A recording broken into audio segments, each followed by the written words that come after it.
Hi, this is Bill. So on this lesson, we'll talk about the anatomy of a flow tab. And let us go back to our previous example. And you will see here from the top, so this is the title that we created. And as you can see that this is also editable from here, right? And by just clicking the title and automatically changes the heading of this workflow that we created. And the one of the most important things is the trigger, because this is where you basically establish the behavior of your workflow and when is it going to kick off and what action does it going to take, right? So in our previous example, we have create action, update action. You can send an email, do one integration. So the action is quite powerful on what it can do. And as we move forward to our lessons, you have more maturity on what the actions can do for you.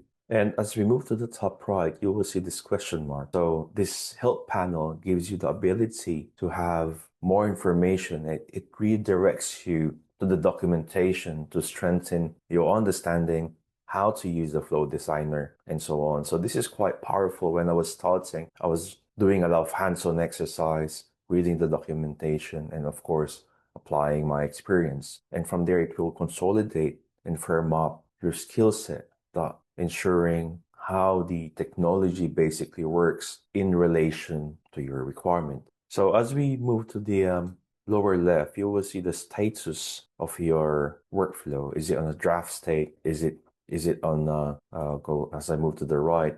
Is it activated? Is it saved? And which application is it sitting on? So it gives you a feel already in where you're at. So in every flow that you have, so you could have multiple flows, right? So as I click the tab on the top, you may have 5 workflows that you're working on at this stage, and having that visibility. So the IDE or this environment of flow gives you a firm understanding on what you need and what your status while you're building this flow. And as I move to the right, eventually it's empty, but this is where your data, dynamic data will be sitting on. And as we move forward, you will see this in action where we can create variables or containers to have global data, and you will also have dynamic data from your records depending on what table that you are working on and the condition. And from there is like on each action will have parameters as well. It will have its own data pills, as we call it. So this data pills is reusable in the entire environment. So let me give you a quick demo so you have an understanding. So you get used to it from the beginning, and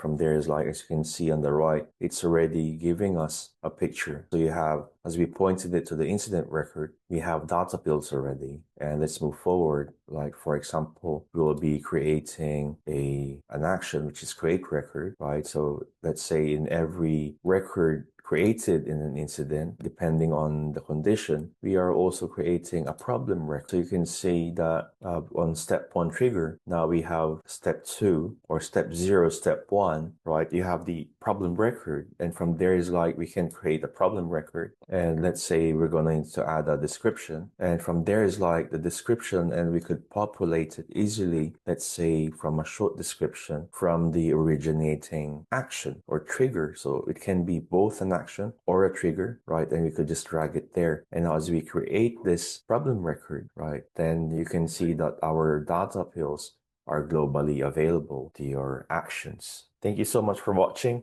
I'll see you on my next video.